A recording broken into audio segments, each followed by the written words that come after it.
જય માતાજી, જય શ્રી કૃષ્ણ. કેમ છો બધા યુટ્યુબ ફેમિલી મિત્રો? મજામાં ને? મજામાં જશો તો જો હવે તો આ માર્ચ મહિનાની શરૂઆત થઈ ગઈ છે એટલે છોકરાઓને પરીક્ષા ચાલુ થઈ ગઈ છે. બોર્ડના પેપર તો બધાને ચાલુ થઈ ગયા છે અને હવે હમણાં પ્રકૃતિબેનને પેપર ચાલુ થઈ જશે એટલે એને હવે આ ત્રીજા મહિનાના એન્ડમાં કહે છે. હવે જોઈએ ત્રીજા મહિનામાં આવે કે માર્ચ મહિનામાં આવે કે એપ્રિલ મહિનામાં આવે, કંઈ નક્કી તો ન હોય. તો આપણે સવારનું કામકાજ થઈ ગયું છે અને રસોઈની તૈયારી કરીએ છીએ. તો રસોઈમાં મમ્મીએ જો વાલનું શાક બનાવી નાખ્યું છે અને સંભારો બનાવી નાખ્યો છે અને હવે આપણે બનાવવાના છે રોટલી ને રોટલા. તો ચાલો હવે સવારનું કામકાજમાં જો કપડાં ધોવાઈ ગયા, કચરા પોતાનું બધું એવું થઈ ગયું છે. તો હવે રસોઈમાં આપણે રોટલી ને રોટલા બનાવવાની શરૂઆત કરી દઈએ, કેમ કે પ્રકૃતિબેન આવે તો આપણે રસોઈ બનાવી નાખીએ, પછી બધા જમી લઈએ. જમીને પછી થોડોક આરામ કરીએ અને બપોર પછી પાછું કામ કરવા વર્ગી જાય. થોડું ઘણું આપણે બપોર પછીનું કામ હોય એ. તો ચાલો વિડીયોમાં કન્ટિન્યુ બન્યા રહેજો. આપણે આખો દીનો બ્લોગ હવે બનાવીશું ધીમે ધીમે, કેમ કે અત્યારે તો હવે ગરમી, જો અત્યારે સવારમાં ઝાકળ જેવું હતું અને બપોર હવે બહુ જ તડકો પડશે. એમ કે ઝાકળ આવે ને એટલે તડકો બહુ જ પડે. હવે તો અહીં તડકાનું જ રહે, ગરમીનું જ. હવે તો ગરમી પડવાની ચાલુ થઈ ગઈ છે એટલા માટે. તો ચાલો હવે આખો દિવસ આપણે શું કામ કરીએ તે બતાવશું. તો વિડીયોમાં છેક સુધી બન્યા રહેજો બધાય. પ્રકૃતિબેન જો ટ્યુશનમાંથી આવ્યા છે ને હોમવર્ક કરવા બેસી ગયા છે અને સરખું નથી. કાં પ્રકૃતિ, શું થયું છે? ગળું બરે કે બોલવાનું મન નથી થતું, તું કંઈ ઉતરતું નથી અને પાણી ભાવતું નથી. કાં તો જો એ હોમવર્ક કરવા બેસી ગયા છીએ અને વાતાવરણ જો કંઈક 5:30 વાગે આવું છે, કંઈક સંધ્યા ટાઈમ થવા આવ્યો છે. આપણે હવે થઈ ગયા છીએ ફ્રી. તો ફ્રી થઈને હવે જો પાછું સાંજનું કામકાજ કરવાનું હોય, કેમ કે ઉઠી ગયા હોય, નીંદર થઈ ગઈ હોય એટલે થોડાક ફ્રેશ થઈ ગયા હોય. બપોરે નીંદર ન થાય ને તો ફ્રેશ ન થાય, આમ આખું માથું ભાયરે એવું લાગ્યા રાખે.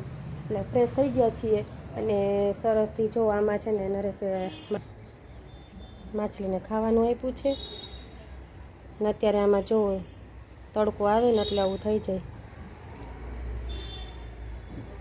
તો ચાલો હવે આપણે પ્રકૃતિને એવું લાગે તો દવાખાને લઈ જવી પડશે, કેમ કે ગળું બહુ બળે છે. હજુ થોડું હોય ને તો સારું થઈ જાય એટલા માટે. ચાલો વિડીયોમાં બન્યા રહેજો. આગળ જોઈએ હવે આપણે શું કરીએ તે. નહીં તો રસોઈ બનાવવાની તૈયારી તો ચાલુ કરવી જ પડશે, કેમ કે ખાધા વગરનું તો કાંઈ હાલવાનું જ નથી, ખાવું તો પડશે જ. એટલા માટે ચાલો હવે બન્યા રહેજો. એ હું કેમ એમ કરસ? હે તું તો સ્ટ્રોંગ ગર્લ છો, કાંઈ થોડી ના જેવી તેવી છો. હે સ્ટ્રોંગ છો ને તો કેમ એમ કરસ? ગળામાં દુખે તો જો પ્રકૃતિબેન ગણિતનું કરસ હોમવર્ક. શેનું કરસ? અને પ્રકૃતિબેને જો બોટલ કેવી, પ્રકૃતિ બતાવી તો આમાં શું થાય. જો નવી બોટલ ખરીદી, એમાં કેવું આવે જો, એટલે આ શું બતાવે? ટેમ્પરેચર. પાણી અંદર હોય એ કેટલું છે, એ કેટલું ઠંડુ છે એમ. પછી જો અંદર જાળી ક્યાં, એટલે ગળાઈ ના આવે પાણી. હે જો વયું ગયું. હે હવે એમનું ટેમ્પરેચર જો તો આવે એમાંય ને એમ આવે છે. જો જ્યાં સાચું હોય ખોટું હોય. સાચું ન હોય ને, સાચું ન હોય ને તો તું બોલી ખોટું હોય. અત્યારે આમાં જો પાણી ચોઈટ આવે ને ટીપા એટલે બતાવે એવું છે. પ્રકૃતિબેને કે દિવસને આવી બોટલ લેવી હતી. કા હે મને બતાવે કેમ લૂછી નહીં ખોલી? હવે આની ઉપર રાખીને કરતો. હા એવું હોય.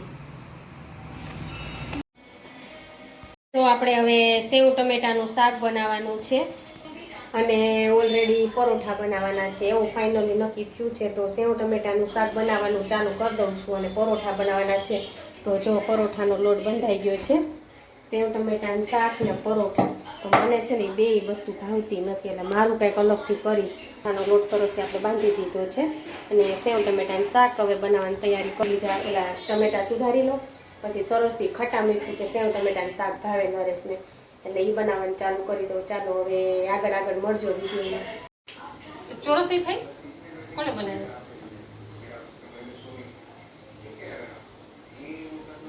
ચાલો બધા પરોઠા ખાવા આવી જાઓ. પ્રકૃતિબેન આજે કાંઈ નહીં તો ચોરસ પરોઠું ખાવું. બોલો જો એ કે ત્રિકોણ નહીં, ચોરસ પરોઠું. બોલો હવે એ ગોળાઈ નહીં, ત્રિકોણાઈ નહીં અને ચોરસ પરોઠું. સ્કૂલે લઈ આવે કોઈ ચોરસ તો બોલો ચોરસ પરોઠું ક્યાંય જોયું? પ્રકૃતિબેનના ફંદા ચાલુ થયા, મજા નથી એટલે ગુનગુન ચાલુ થયું. જો ચોરસ પરોઠું ખાવું બેન. આપણે પરોઠા કરવા વર્ગી ગયા છીએ, સેવ ટમેટાનું શાક અને પરોઠા. અને મને નો પરોઠા ભાવે. આ બેનને હવે ચાલ્યા થઈને ચોરસ પરોઠું ખાવું છે. મને પરોઠા નથી ભાવતા એટલે હું તો છે ને રોટલી ને બપોરનું શાક પડ્યું ને એ આપણે ખાઈ લેવું. આપણે કાંઈ બીજું ફંદા નથી કરવા, બાકી મને ભાવે નહીં ને એટલા માટે. શું લઈ આવ્યા હે? હા, બે બેન ભાઈ લઈને આવ્યા ગોલા. આજે સિઝનના પેલા ગોલા બધા ખાવાના છે. જો જો અમારા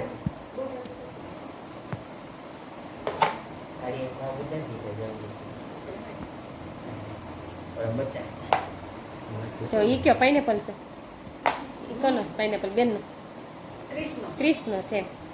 આમ બધા ચોકલેટના ગોલા. જો ગોલા આવી ગયા છે. પ્રકૃતિબેન ચમચી લેવા જાહે. એના ફઈ કે ના ના પ્રકૃતિ ન જાય. જો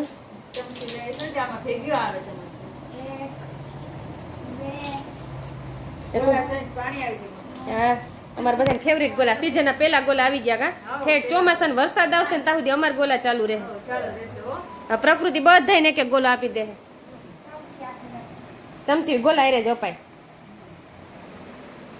આ બે બેન ભાઈ છે ને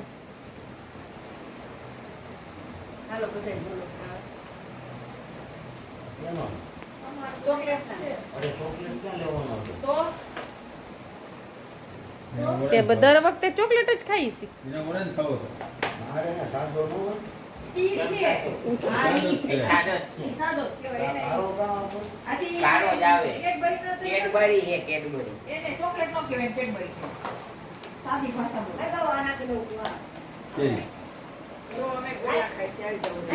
જો અમારી બેન ને તો હમણાં મેળામાં ગયા ને ગોલો ખાવો તો. હા ગોલો. આ બેન ને ગોલો નથી ખાવો? કેમ? ગોલો નથી ભાવતો? ઈ કે આપને નહીં ભાવતો. જો આ ચોકલેટ ગોલા અમે મગાવ્યા છે. અમને બધાના ફેવરિટ ગોલા છે. અમે આ જો અહીંયા મારી દીકરી શું ભાગ પડ્યા? બામાં છે ને દ્રાક્ષ ને કિસમિસ આવે ને ન ખાય એટલે. અને આ ભાઈ પાઇનેપલ લીધો. જો અને અમારા બધાનો ચોકલેટ ગોલો છે.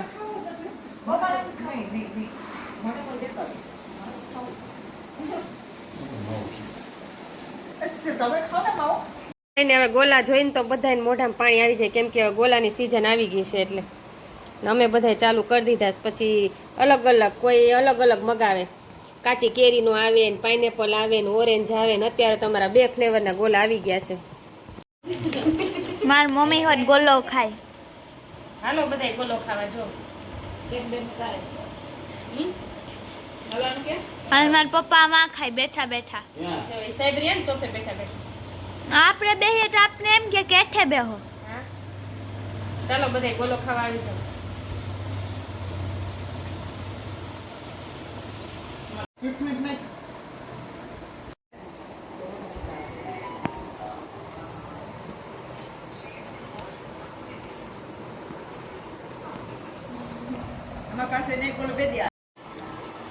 કાચી કેરી કાલા ખટા.